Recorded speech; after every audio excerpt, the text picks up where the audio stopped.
Hello and welcome. This is محمد Khatibi, a Middle East affairs expert and Iran's foreign policy analyst. We are now going to speak with Andrew Leung, an independent strategist based in Hong Kong. Welcome, Andrew. And we will talk about China's foreign policy in the Middle East, and we will discuss the great power competitions in the region.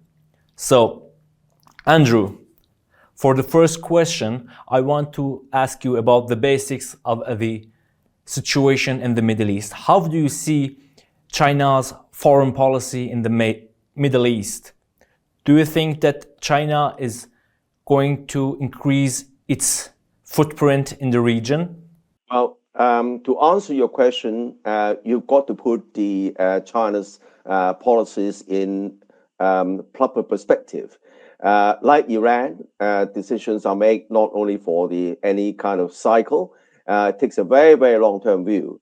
And for China, China's policies now driven for the past maybe even several decades by the strategy of China's Renaissance. You see, like in Iran, China and Iran both ancient civilizations. And for a long, long time, both countries occupied a very important role, leadership role in the ancient world. That was long before Western civilization existed. Don't forget that both Chinese civilization and Iran civilization predate the Greek civilization by several centuries. And of course, both China and Iran, very rich civilization with a lot of inventions and also arts and culture. Then for China, the object is to purge this specter of so-called the century of humiliation when China was partitioned, was under the thumb of foreign aggression. So as China stood up and unified the country, under Chairman Mao, that's China 1.0. And then later on is the leader Deng Xiaoping letting a few people get rich first. That's China 2.0. And now under President Xi is China 3.0, making China recovering its past position in the world. So connecting China with other regions and growing China's resilience and independence, and recovering a lot of the long lost, maybe even territories. So that defines China's long-term strategy. Now, as far as the Middle East is concerned, there are a number of strategic issues there.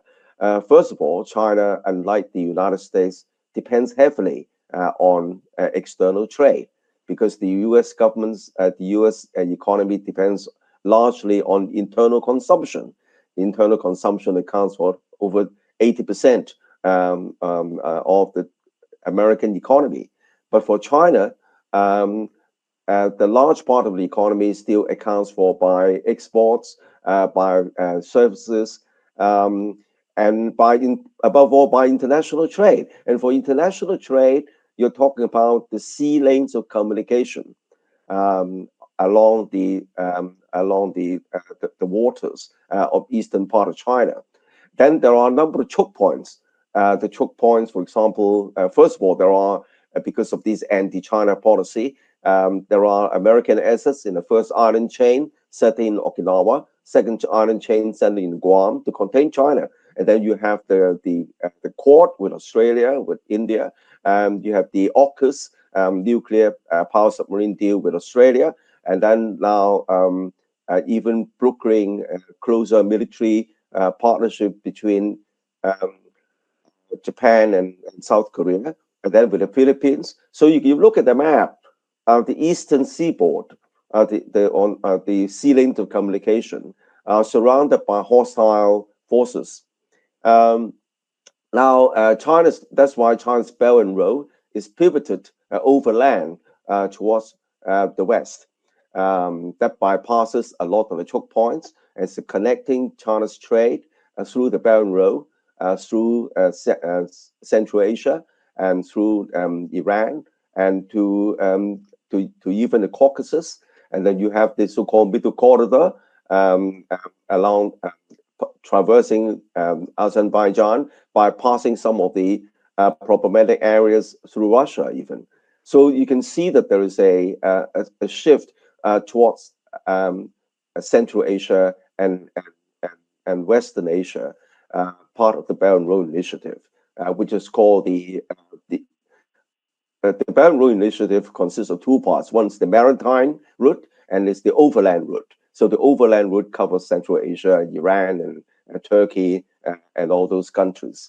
Now, but also there is the China and Iran also had a 25-year comprehensive strategic partnership signed in or concluded in March 2021, which involved China's investment of something like 280 to 400 billion US dollars over 25 years.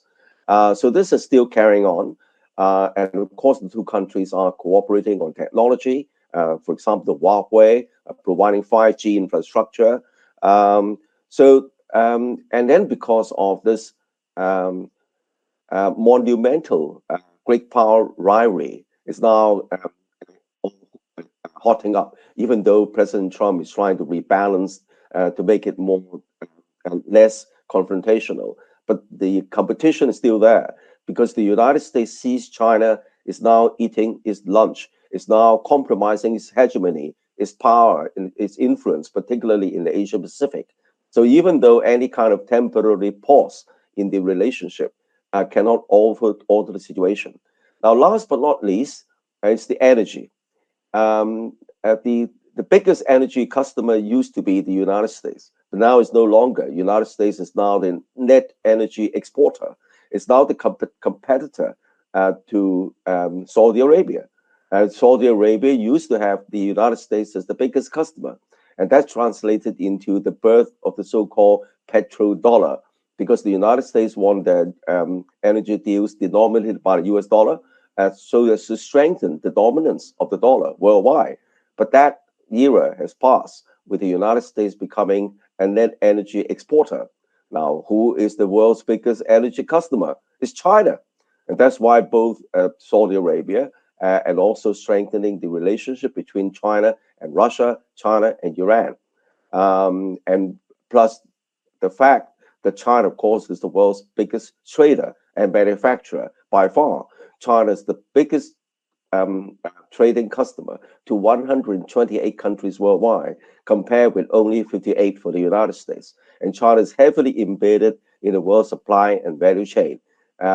Even though products not made in China have China embedded in it, in terms of components, in terms of rare earths, in terms of parts and spare parts and so on. So even though those production are not inside China, China is embedded in it. As I said, I mean, some of the production is outsourced to maybe Vietnam, maybe other places, but still, China is there. You can see China products everywhere. And that's China's strength. And this connectivity, global connectivity, connects China with the Middle East. Now, one final point. And because of the change of the energy customer status from the United States to China, so China's been able to broker a historic rapprochement between Saudi Arabia and Iran.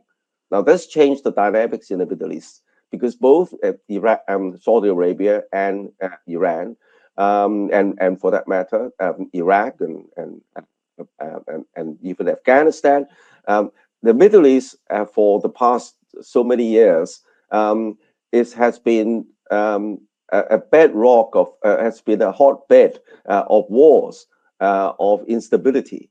But now, as the countries with this rapprochement between Saudi Arabia and Iran, it opens up the prospects of a more peaceful Middle East. And of course, President Trump wants peace as well, but under American and and also Saudi and also Israel's hegemony. Yeah, but that's sorry what, that's to cut what the you American in. want. Sorry to cut you in. I wanted to ask about the importance of the Chinese strategy in the Middle East and its broader strategy, and you clearly answered that by saying and talking about the choke points like Strait of Hormuz, and thank you for that. So I want to ask you this: how do you assess Chinese security strategy in the Middle East? For example, in the Strait of Hormuz and the Persian Gulf. Do you see any increase in Chinese military presence in the region, and how do you assess this competition with the United States? Is China willing to be more firm about its policies in the Middle East and secure its investments in the Middle East by increasing its military footprint? Or do you think that it wants the US umbrella still in place? Well, that's the big difference between China's strategy and the American strategy. The American strategy inevitably mixes up the military with trade and economics.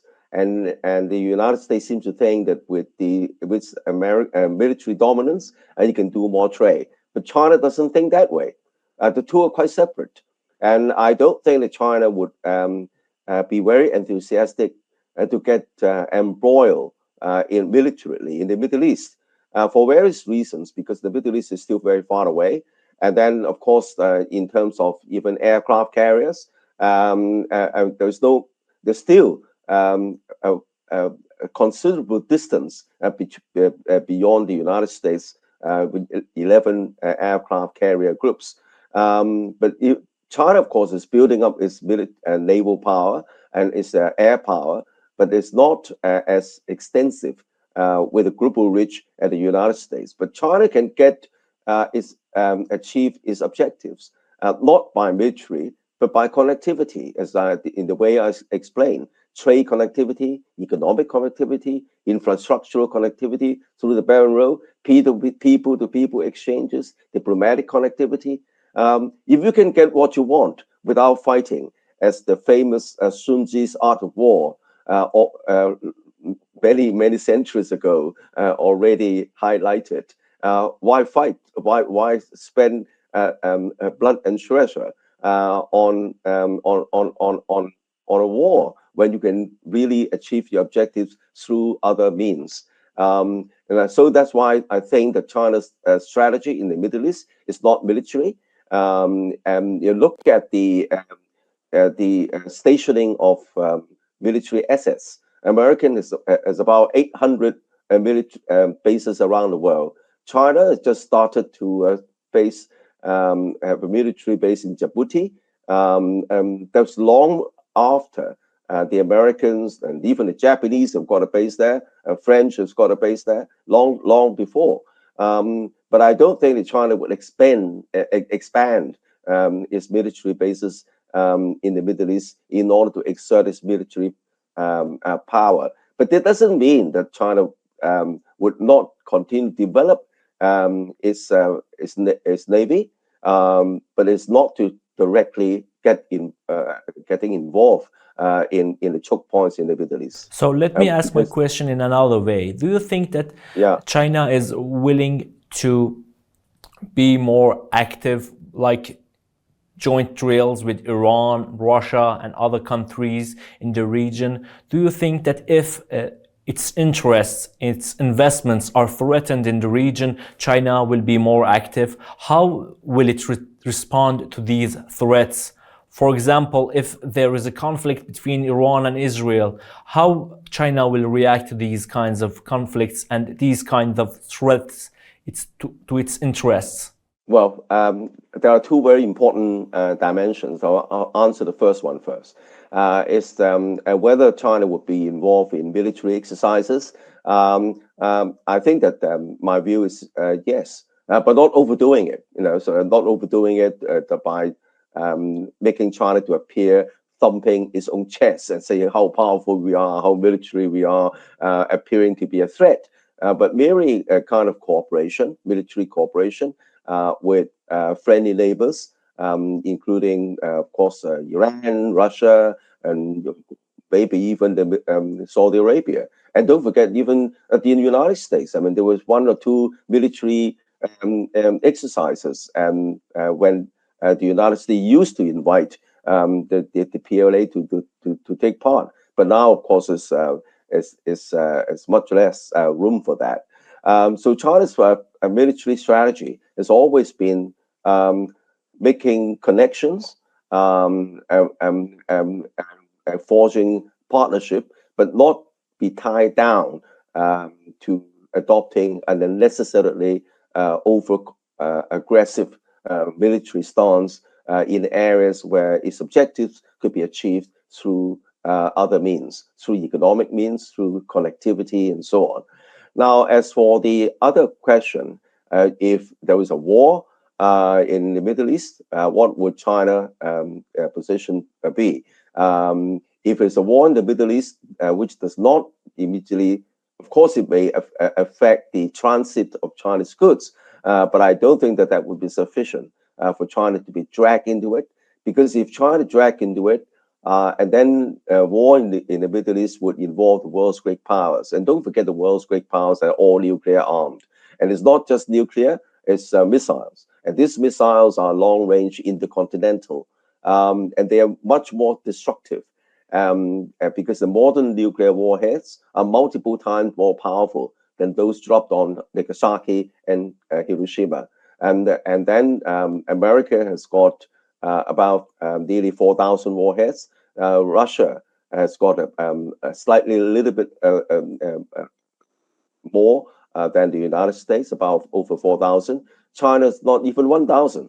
But it's not the amount, because these warheads are so powerful. You don't need 1,000 warheads to destroy the world several times over. So it's meaningless, because these and then nowadays you have hypersonic intercontinental missiles, and China is now already developing what is known as the FOBS, fractional orbital bombardment system, that can is a kind of vehicle that can circumnavigate the group and remotely control and have multiple separately navigable warheads. So you don't need the same number of nuclear weapons to develop a very effective, a very powerful defense system. But I don't think that China would use that. The FOBS hasn't been operational yet, but it's one of the world's foremost countries possessing these capabilities. So I don't think that China would use that to exert an over-aggressive military posture, but it would be sufficient for China to use it for self-defense. And last but not least, China doesn't want to be involved in unnecessary wars long away from its shores. Mm-hmm. So do you think that China will favor in any means its Persian Gulf states allies over Iran, or will it favor Israel over Iran if the situations gets worse, or will it continue to condemn attacks on sovereign nations and continue to deal with all of the countries in the region? What is China's views about the regional countries, especially the Arab countries in the region and Iran? Do it favor the Arab countries over Iran, or no? It wants to deal with both and trade with both of these countries. I think China's policy is likely to be principle-based rather than friends or allies, because nowadays the idea of blocks doesn't work anymore, unlike the Cold War. And there are no, well, even the United States sometimes, and look at the example between India and China. I mean, they settle or they scale down their border disputes depending on the situation. But I think that there is a long period of friendship between, as I said, it dates back to the ancient civilization. Don't forget the Persian civilization spread to China in a long long time ago, and I think there is a empathy there. But on the other hand, Israel also had been a very good friend of China. Don't forget that during the Second World War, when the Jews were persecuted, and then a lot of the Jews found refuge in Shanghai, and this has always been remembered by Israel. But of course, the China's condemning this kind of atrocities instigated by Israel over Gaza, and China, of course, is even abstained along with Russia from the so-called 28 peace plan over Gaza, because they see that there is a lot of the dice is stacked against the Palestinians, and then there is no momentum towards the establishment of an independent statehood. So China is now adopting a more principle-based kind of approach, and it's along the same approach that China would not necessarily side with Israel or side with any other European countries, depending on the principles involved.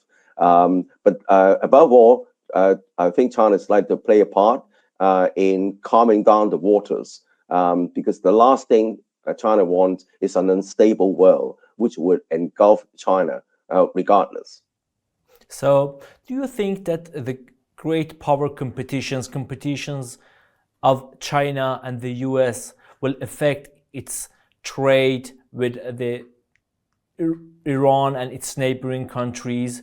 Do you think that if sanctions on Iran continue, China is willing to cooperate with Iran? How do you see pressure on Iran by the United States affecting Chinese trade with Iran? Do you think that China is willing to still cooperate with Iran, or will it leave Iran alone and continue to do its business with the United States? I want to say this.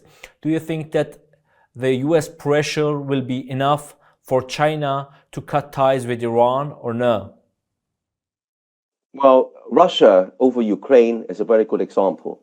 Has China stopped buying oil from Russia in spite of all the pressure, in spite of all the kind of protests in Europe and various other statements or even sanctions against Chinese companies? No, because the fact is, long before the Ukraine war, China already started to trade with Russia. The two economies are intertwined at the hip.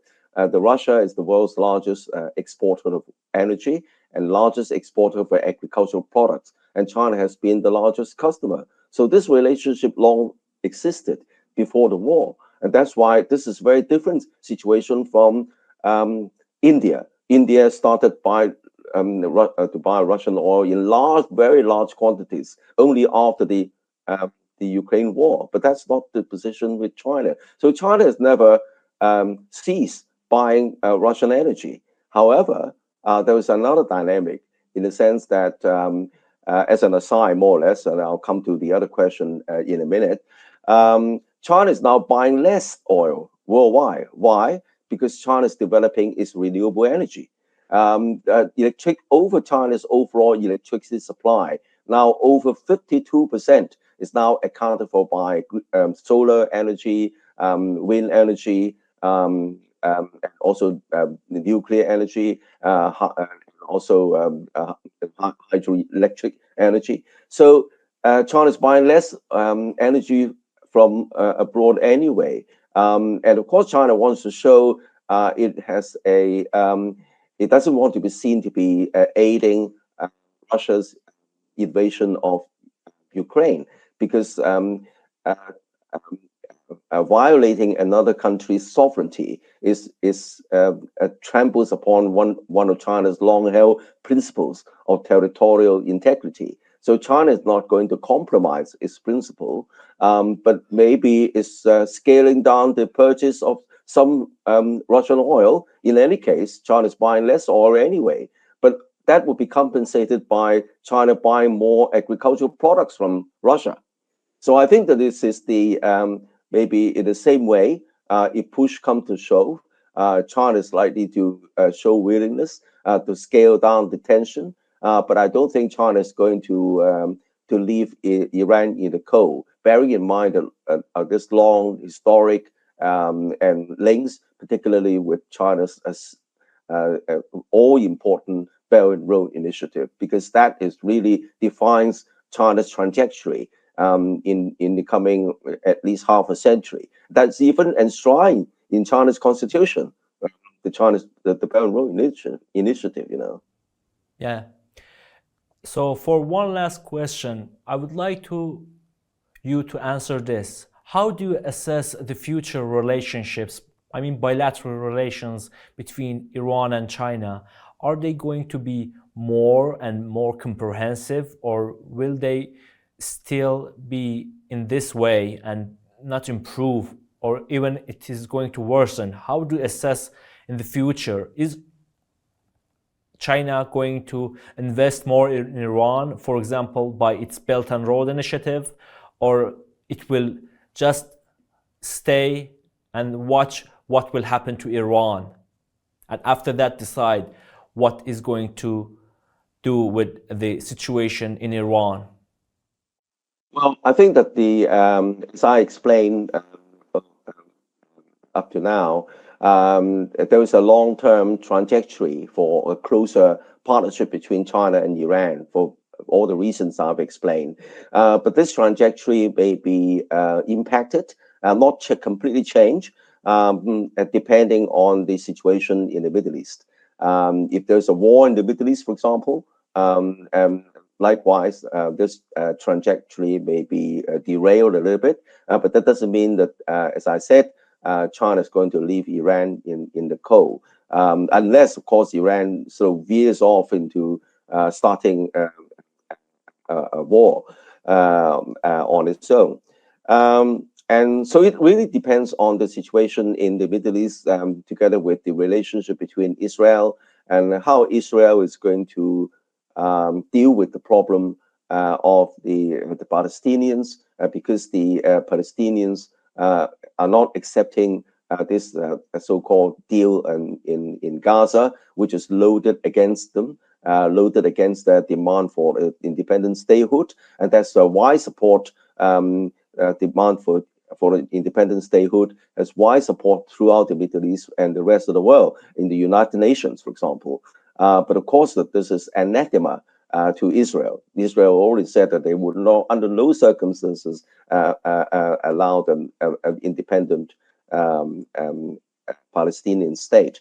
And of course, the Trump administration wants to reap the biggest benefits from stabilization in the Gaza situation. So I think that if this situation continues to improve, this would not affect the trade between China and Iran. The second unknown, of course, is Iran's nuclear program. Of course, with the attack of the United States on Iran's nuclear facilities, the possession of development of nuclear capabilities, even though not to the stage of developing the bomb, has considerable support within Iran. So it depends how the situation is going to be dealt with. But I think that China of course, doesn't want to support the development of a bomb, because that would immediately spark off a race to possess nuclear weapons around the Middle East and, in fact, around Asia as well. I mean, what about Japan? What about and South Korea is also developing nuclear submarines. So China doesn't want nuclear proliferation. But on the other hand, the possession of nuclear power, energy power, of course, China will support that. And then up to the stage of within a whiskers distance of developing the bomb, I think that is still the kind of strategy adopted by Iran. I don't think that would be a very serious problem as far as China's relations are concerned. But on the other hand, the United States and Israel may think otherwise. So it is an unknown factor there. The third one, of course, is what happened with the great power tussle between the United States and China. You can see that President Trump is a very, very strong character. He always wants to win, and is unlikely to give up on his coercive tactics. and then even the European so-called airlines have all fallen into line and succumbing to his their tariffs, very high tariffs, but not China. China's now found its feet, and then you can see from what's happening after the meeting in Busan, and also the recent telephone call initiated by President Trump, in spite of the wrong report in the Wall Street Journal. The presidency initiated the call.